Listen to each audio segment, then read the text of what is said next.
Viewers welcome back in our program ji. Doctor साहब अगले issue तो पहला ਅਸੀਂ ਆਪਣੇ ਦਰਸ਼ਕਾਂ ਦੇ ਜੋ ਫੇਸਬੁੱਕ ਮੈਸੇਜ ਨੇ ਉਹ ਲੈਂਦੇ ਆ। ਸਾਡੇ ਕੋਲ ਪਹਿਲੇ ਸੈਗਮੈਂਟ ਤੇ 42 ਦੇ ਕਰੀਬ ਫੇਸਬੁੱਕ ਮੈਸੇਜ ਨੇ। ਅਸੀਂ ਸਾਰੇ ਵੀਰ ਭੈਣਾਂ ਦਾ ਬਹੁਤ ਬਹੁਤ ਸ਼ੁਕਰੀਆ ਅਦਾ ਕਰਦੇ ਆ। ਗੈਰੀ ਆਲੂਵਾਲੀ ਲਿਖਦੇ ਨੇ already read these news any new news but very much worried about Canadian Punjabi youth.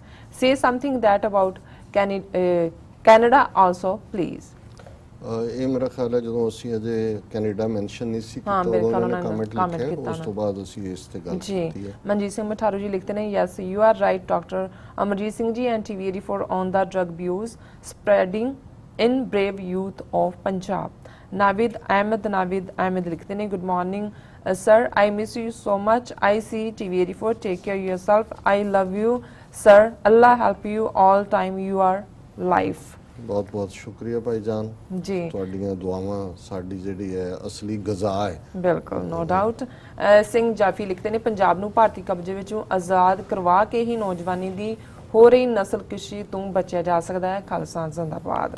हाँ बिल्कुल ठीक है। ਜਦੋਂ ਹਕੂਮਤਾਂ ਕਿਸੇ ਕੌਮ ਨੂੰ ਕਿਸੇ ਖਿੱਤੇ ਨੂੰ ਤਬਾਹ ਕਰਨ ਤੇ ਆ ਜਾਣ ਇਹ ਇਵੇਂ ਹੀ ਹੈ ਜੇ ਮੀਂਹ ਦਾ ਪਾਣੀ ਜਿਹੜਾ ਤੁਹਾਡਾ ਕੋਠਾ ਚੋਂਦਾ ਹੋਏ ਤੁਸੀਂ ਉੱਠ ਕੇ ਉਹਨੂੰ ਜਾ ਕੇ ਉੱਤੇ ਕੋਈ ਪਾ ਦਿਓਗੇ ਕੋਈ ਡੈਂਪ ਪ੍ਰੂਫ ਦੂਜੇ ਤੀਜੇ ਰੁਕ ਜਾਏਗਾ ਤੁਹਾਡਾ ਕੋਠਾ ਨਹੀਂ ਚੋਏਗਾ। ਪਰ ਜੇ ਪਿੰਡ ਦੇ ਵਿੱਚ ਹੜ੍ਹ ਆ ਗਿਆ ਤੇ ਤੁਹਾਡਾ ਘਰ ਭਾਵੇਂ 2 ਫੁੱਟ ਉੱਚਾ ਘੰਟੇ ਬਾਅਦ ਆ ਜਾਏਗਾ ਪਾਣੀ ਉਹਨੂੰ ਤੁਸੀਂ ਰੋਕ ਨਹੀਂ ਸਕਦੇ। ਸੋ ਇਹ ਲਾਈਕ ਜਿਹੜੀਆਂ ਹਕੂਮਤਾਂ ਦੀਆਂ ਨੀਤੀਆਂ ਨੇ ਫਲੱਡ ਵਾਟਰ ਹੁੰਦੀਆਂ ਔਰ ਗੁਲਾਮੀ ਨੂੰ ਕੱਟਣਾ ਹੀ ਇਹਦਾ ਅਲਟੀਮੇਟ ਸੋਲੂਸ਼ਨ ਹੈ। ਜੀ ਸਾਨੂੰ ਲੱਗਦੇ ਨੇ ਡਾਕਟਰ ਸਾਹਿਬ ਤੁਹਾਨੂੰ ਤੇ ਤੁਹਾਡੀ ਸਾਰੀ ਟੀਮ ਨੂੰ ਵਾਹਿਗੁਰੂ ਜੀ ਕਾ ਖਾਲਸਾ ਵਾਹਿਗੁਰੂ ਜੀ ਕੀ ਫਤਿਹ।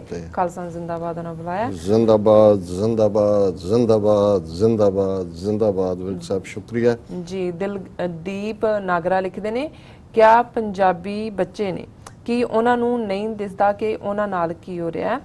हाँ बहुत वार पता ही नहीं हुंदा की हो रहा क्योंकि इस तरीके नाल तुहानू घेर लिया जांदा है कि तुसीं जिहड़ा है वो बिल्कुल अन्ने हो जांदे हो तुहानू नज़र नहीं आंदा। गुलजार सिंह निर्माण लिखदे ने चंगी जानकारी।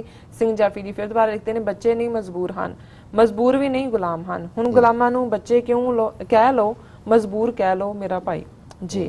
No doubt. अगे मक्खन सिंह नमोल लिखदे ने कि पंजाब विच पोस्ट दी खेती होनी चाहिदी है जां नहीं। ਇਹਦੇ ਤੇ ਫਿਰ ਕਿਸੇ ਦਿਨ ਡਿਸਕਸ ਕਰਾਂਗੇ ਸਾਡੇ ਕੋਲ ਟਾਈਮ ਨਹੀਂ ਹੈ। ਅਗਲੇ ਸੈਗਮੈਂਟ ਤੇ ਵੀ ਕਾਫੀ ਸਾਰੇ ਮੈਸੇਜ ਨੇ ਅਸੀਂ ਸਭ ਦਾ ਸ਼ੁਕਰੀਆ ਅਦਾ ਕਰਦੇ ਹਾਂ। ਮਠਾਰੂ ਜੀ ਦਾ ਮੈਸੇਜ ਆਇਆ ਮੈਂ ਪੜ੍ਹਦਾ ਨਹੀਂ ਆ। ਲਿਖਦੇ ਨੇ ਹਿੰਦੂ ਆਲੇ ਦੁਆਲੇ ਆਂਢ ਗੁਆਂਢ ਵਿੱਚ ਬੜੀ ਖੁਸ਼ੀ ਨਾਲ ਕਹਿ ਰਹੇ ਸੀ ਸਾਡੇ ਦੇਸ਼ ਨਾਲ ਰੂਸ ਹੈ ਤੇ ਇਹ ਦੇਸ਼ ਸਾਡਾ ਨਹੀਂ ਹੈ ਜੀ। ਫਿਰ ਉਹਨੇ ਫਿਰ ਦੁਬਾਰਾ ਲਿਖਿਆ ਇਤਿਹਾਸ ਕਹੇਗਾ ਕਿ ਸਿੱਖਾਂ ਦੀ ਲੀਡਰਸ਼ਿਪ ਜੋ ਦੁਸ਼ਮਣ ਨਾਲ ਵਿਕੀ ਤੇ ਜੁੜੀ ਹੋਈ ਸੀ ਉੱਥੇ TV84 ਤੇ ਖਾਲਸਾ ਤੇ ਸਿੱਖ ਡਾਇਸਪੋਰਾ ਵਿਰੋਧ ਕਰ ਰਿਹਾ ਸੀ। TV84 ਜ਼ਿੰਦਾਬਾਦ ਜ਼ਿੰਦਾਬਾਦ ਜੀ। ਮਠਾਰੂ ਸਾਹਿਬ ਬੜੇ ਹੌਸਲੇ ਦੇ ਨਾਲ ਲਿਖਦੇ ਨੇ ਸਾਨੂੰ ਹਾਂ ਤੇ ਸਾਡਾ ਹੌਸਲਾ ਫਿਰ ਹੋਰ ਵੀ ਅਪ ਹੋ ਜਾਂਦਾ ਹੈ। ਤੁਹਾਡਾ ਬਹੁਤ ਸ਼ੁਕਰੀਆ। ਦੇਖੋ ਬੇਸ਼ੱਕ ਸਮਾਂ ਸੀਮੇ ਪਰ ਮੈਂ ਇਹ ਸਮਝਦਾ ਹਾਂ ਵੀ ਇੱਕ ਪਾਸੇ ਅਸੀਂ ਜਿੱਥੇ ਡਰੱਗ ਅਬਿਊਜ਼ ਦੇ ਉੱਤੇ UN ਦੇ ਇਸ ਦਿਨ ਦੀ ਗੱਲ ਕੀਤੀ ਉਹਦੇ 'ਚ ਇਲਿਸਿਟ ਟ੍ਰੈਫਿਕਿੰਗ 'ਚ ਵੱਡਾ ਹਿੱਸਾ ਜਿਹੜਾ ਹੈ ਉਹ ਇਲਿਸਿਟ ਟ੍ਰੈਫਿਕਿੰਗ ਇਹੀ ਹੁੰਦੀ ਹੈ ਕਿ ਜਿੱਥੇ ਤੁਸੀਂ ਹਿਊਮਨ ਬੀਇੰਗਸ ਨੂੰ ਸਮਗਲ ਕਰਦੇ ਹੋ ਇੱਕ ਤੋਂ ਦੂਸਰੇ ਪਾਸੇ ਜੀ। ਉਹਦੇ 'ਚ ਅੱਜ ਇੱਕ ਰਿਪੋਰਟ ਜਿਹੜੀ ਗਲੋਬਲ ਐਕਸਪਰਟਸ ਦੀ ਆਈ ਹੈ ਉਹਦਾ ਹੈਡਲਾਈਨ ਮੈਂ ਇੰਡੀਅਨ ਮੀਡੀਆ ਦੇ ਹਵਾਲੇ ਨਾਲ ਹੀ ਦੱਸਦੇ ਹਾਂ ਕਿ India among most dangerous countries for women says poll ਕਿ ਭਾਰਤ ਸਭ ਤੋਂ ਜ਼ਿਆਦਾ ਖਤਰਨਾਕ ਇਲਾਕਾ ਹੈ ਔਰਤਾਂ ਲਈ ਜਿੱਥੇ ਔਰਤਾਂ ਅਨਸੇਫ ਨੇ ਔਰ ਉਹਦੇ 'ਚ ਉਹਨਾਂ ਨੇ 3 ਜਿਹੜੇ most dangerous countries for women ਦਿੱਤੀਆਂ ਔਰ ਇਹ ਭਾਰਤ ਮਾਤਾ ਦੇ ਸਪੂਤ ਔਰ ਸਭ ਤੋਂ ਵੱਡੇ ਲੋਕਤੰਤਰ ਇਹਨੂੰ ਕਹਿਣ ਵਾਲੇ ਜ਼ਰੂਰ ਦੇਖ ਲੈਣ ਵੀ ਉਹਨਾਂ ਤਿੰਨਾਂ 'ਚ ਇੰਡੀਆ ਤੋਂ ਬਾਅਦ ਦੇ ਨਾਲ ਜਿਹੜੇ ਬ੍ਰੈਕਟ ਕੀਤਾ ਉਹ ਲੀਬੀਆ ਔਰ ਮਿਆਂਮਾਰ ਹੈ ਬਰਮਾ। ਹੁਣ ਲੀਬੀਆ ਉਹਦੇ ਨਾਲ ਕਿਉਂਕਿ ਉਹ ਵੀ ਇੱਕ ਵੱਡਾ ਵਿਮਨ ਦੀ ਟ੍ਰੈਫਿਕਿੰਗ ਉੱਥੋਂ ਹੋ ਰਹੀ ਹੈ ਉਸ ਸ਼ੋਰ ਤੋਂ ਔਰ ਬਰਮਾ ਕਿਉਂਕਿ ਉਹਦੇ 'ਚ ਨਾਲ ਹੀ ਨੇਪਾਲ ਵੀ ਰਲ ਜਾਂਦਾ ਹੈ। ਚਾਈਨਾ ਦਾ ਵੀ ਕੁਛ ਹਿੱਸਾ ਹੈ। ਚਾਈਨਾ 'ਚੋਂ ਤਾਂ ਘੱਟ ਹੈ ਕਿਉਂਕਿ ਉੱਥੇ ਆਲਰੇਡੀ 1 ਚਾਈਲਡ ਪਾਲਿਸੀ ਸੀ ਉਹ ਮੇਲ ਬੱਚੇ ਨੇ। ਸਗੋਂ ਇਹ ਰਿਪੋਰਟ ਜਦੋਂ ਮੈਂ ਡੀਟੇਲ 'ਚ ਦੇਖੀ ਤੇ ਜਿਹੜੇ ਰੋਹਿੰਗਿਆ ਮੁਸਲਮਾਨ ਕੁਛ ਨਿਕਲੇ ਨੇ ਕੁਛ ਬੱਚੀਆਂ ਨੂੰ ਉੱਥੋਂ ਦੇ ਜਿਹੜੇ ਟ੍ਰੈਫਿਕਰ ਨੇ ਉਹ ਚਾਈਨਾ ਪਹੁੰਚਾ ਰਹੇ ਨੇ ਮੈਰਿਜ ਦੇ ਨਾਂ ਥੱਲੇ ਕਿਉਂਕਿ ਚਾਈਨਾ 'ਚ ਫੀਮੇਲ ਆਬਾਦੀ ਨਹੀਂ। ਔਰ ਉਹਦੇ 'ਚ ਉਹਨਾਂ ਨੇ ਕਿਹਾ ਕਿ India Libya and Myanmar are the world's most dangerous countries for women exploited by human traffickers and forced to wed, work and sell sex A global experts poll found on Tuesday. Nigeria and Russia came joint fourth in the Thomson Reuters Foundation survey. A survey है जिहदे च उन्हां ने 550 experts जिहड़े women issue दे ने उन्हां ने इस दे विच अपनी राय दित्ती। फिर उन्होंने कहा कि भाई ये जी women and girls are increasingly being targeted and trapped by traffickers using variety of tactics.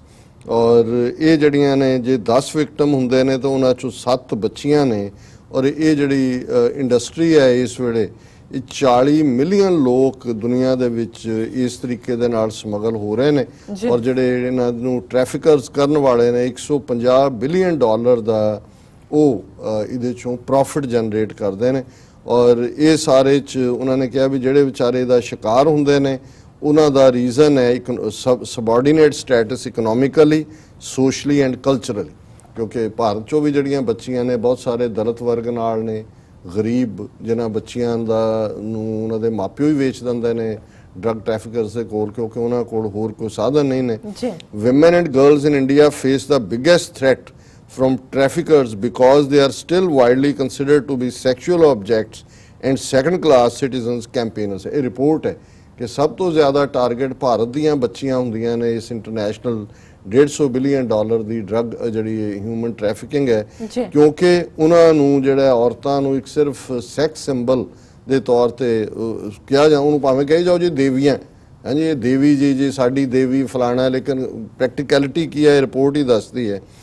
About 2/3 of the 15,000 trafficking cases registered by India in 2016 involved female victims. Nearly half were under 18, with most sold into sex work or domestic servitude.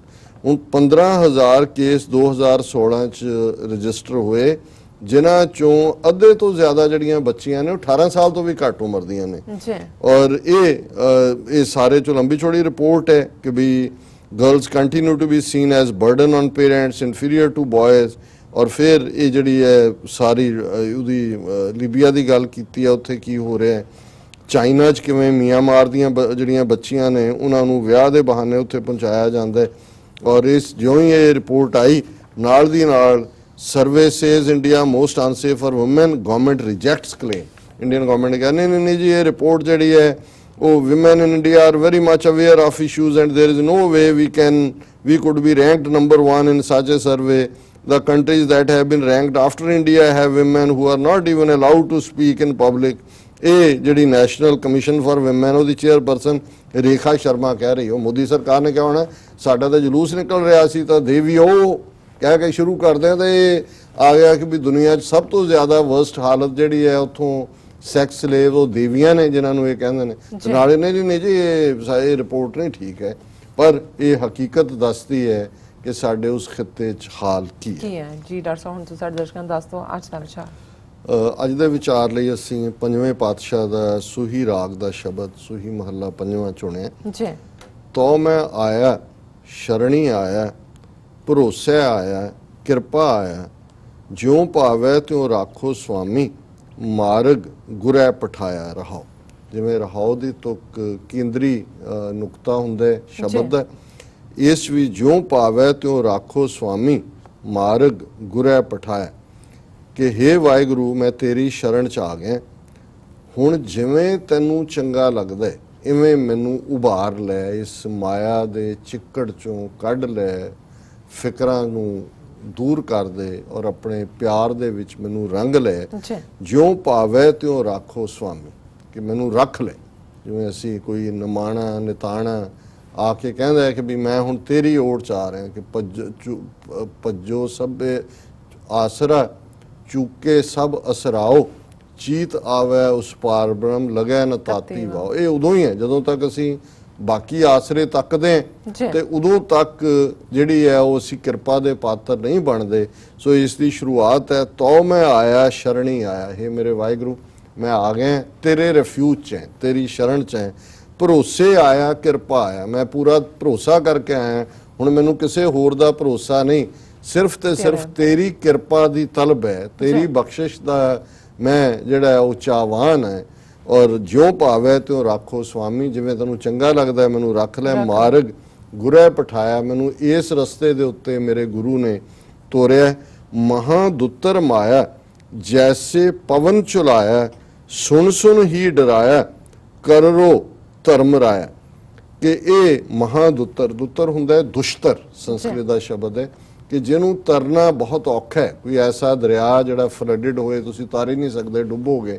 ਕਿ ਇਸੇ ਤਰ੍ਹਾਂ ਇਹ ਜਿਹੜੀ ਮਾਇਆ ਦੀ ਦੁਨੀਆ ਹੈ, ਇਹ ਬੜੀ ਦੁੱਤਰ ਹੈ, ਬੜੀ ਦੁਸ਼ਤਰ ਹੈ।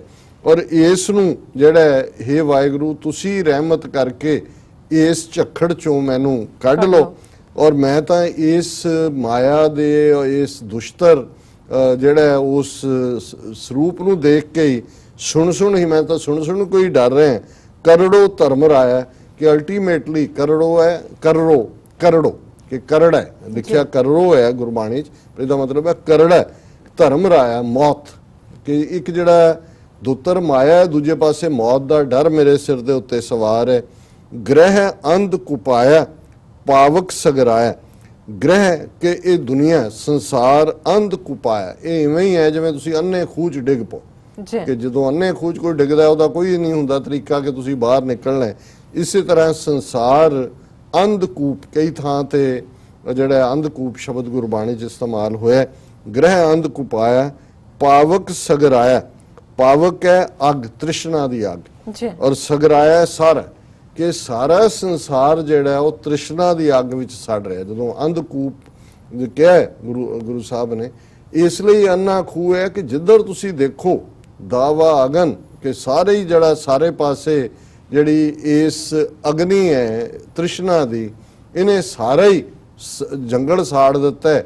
ਔਰ ਕੋਈ ਹਰਿਓ ਬੂਟ ਰਿਓ ਰੀ, ਕਿ ਇਸ ਤ੍ਰਿਸ਼ਨਾ ਦੀ ਅੱਗ ਵਿੱਚ ਸਾਰਾ ਸੰਸਾਰ ਸੜਿਆ ਹੋਇਆ ਹੈ। ਕੋਈ ਬੂਟਾ, ਕੋਈ ਇਨਸਾਨ ਹੈ, ਕੋਈ ਹਰਿਓ ਬੂਟ ਰਿਓ ਰੀ ਜਿਹੜਾ ਹਰੇ, ਨਹੀਂ ਤਾਂ ਸਾਰਾ ਤ੍ਰਿਸ਼ਨਾ ਦੀ ਅੱਗ ਨੇ ਇਹਨੂੰ ਜੰਗਲ ਨੂੰ ਸਾੜ ਕੇ ਸੁਆਹ ਕੀਤਾ। ਪਾਵਕ ਸਗਰਾਇਆ, ਗੇਹੀ ਓਟ ਸਦਾਇਆ, ਸਦਾਇਆ ਗੁਰੂ ਦੀ, ਕਿ ਮੈਂ ਗੁਰੂ ਦੀ ਓਟ 'ਚ ਚਲਾ ਗਿਆ, ਗੁਰੂ ਦੀ ਸ਼ਰਨ ਚਲਾ ਗਿਆ, ਗੁਰੂ ਦੀ ਓਟ ਫੜ ਲਈ ਹੈ। ਨਾਨਕ ਹਰ ਧਿਆਇਆ, ਅਬ ਮੈਂ ਪੂਰਾ ਪਾਇਆ। ਪੰਜਵੇਂ ਪਾਤਸ਼ਾਹ ਫਰਮਾਉਂਦੇ ਨੇ ਕਿ ਮੈਂ ਵਾਹਿਗੁਰੂ ਨੂੰ ਧਿਆ ਲਿਆ, ਆਪਣੇ ਧਿਆਨ ਦੇ ਵਿੱਚ ਲੈ ਆਂਦਾ, ਤੇ ਮੈਨੂੰ ਪੂਰਾ ਗੁਰੂ, ਪੂਰਾ ਸਤਿਗੁਰੂ ਮਿਲ ਗਿਆ। ਔਰ ਮੈਂ ਹੁਣ ਇਸ ਦੁੱਤਰ ਮਾਇਆ ਚੋਂ, ਇਸ ਅੰਧਕੂਪ ਚੋਂ, ਇਸ ਜਿੱਥੇ ਕਿ ਚਾਰ ਚਫੇਰੇ ਮੇਰੇ ਅੰਦਰ ਇੱਕ ਡਰ ਸੀ ਮੌਤ ਦਾ, ਉਸ ਸਾਰੇ ਤੋਂ ਮੈਂ ਲਿਬਰੇਟਡ ਹੈ। ਅਬ ਮੈਂ ਪੂਰਾ ਪਾਇਆ, ਉਹ ਪੂਰਾ ਵਾਹਿਗੁਰੂ ਮੈਨੂੰ ਮਿਲ ਗਿਆ। ਸੋ ਇਹ ਅੱਜ ਦਾ ਵਿਚਾਰ ਹੈ ਜੀ। ਰਾਜ ਸਾਹਿਬ ਤੁਹਾਡਾ ਬਹੁਤ ਬਹੁਤ ਸ਼ੁਕਰੀਆ, ਤੁਸੀਂ ਅੱਜ ਦੇ ਅਹਿਮ ਇਸ਼ੂ ਤੇ ਅੱਜ ਦਾ ਵਿਚਾਰ ਸਾਡੇ ਦਰਸ਼ਕਾਂ ਨਾਲ ਸਾਂਝਾ ਕੀਤਾ। ਅਸੀਂ ਆਪਣੇ ਵਿਊਅਰਸ ਕੋਲ ਲੈਣੇ ਇਜਾਜ਼ਤ। ਵਿਊਅਰਸ, ਸਾਡੇ ਪ੍ਰੋਗਰਾਮ ਦਾ ਸਮਾਂ ਇੱਥੇ ਸਮਾਪਤ ਹੁੰਦਾ। ਤੁਸੀਂ ਆਪਣੀ ਰਾਏ ਤੇ ਸੁਝਾਅ ਸਾਨੂੰ ਭੇਜਣਾ ਭੁੱਲਣਾ। ਸਾਡੇ ਇਸ ਪਤੇ ਤੇ SOS@tvh4.tv ਤੇ ਅਸੀਂ ਆਪਣਾ ਪ੍ਰੋਗਰਾਮ ਲੈ ਕੇ ਫਿਰ ਦੁਬਾਰਾ ਹਾਜ਼ਰ ਹੋਵਾਂਗੇ। ਤਦ ਤੱਕ ਲਈ ਮੈਨੂੰ ਤੇ ਆਪਣਾ ਸੁਣਾਗਿਆ ਦਿਓ। ਦੇਖਦੇ ਰਹੋ TV84। ਬੁਲਾ ਦਿਓ ਫਤਿਹ। ਵਾਹਿਗੁਰੂ ਜੀ ਕਾ ਖਾਲਸਾ, ਵਾਹਿਗੁਰੂ ਜੀ ਕੀ ਫਤਿਹ।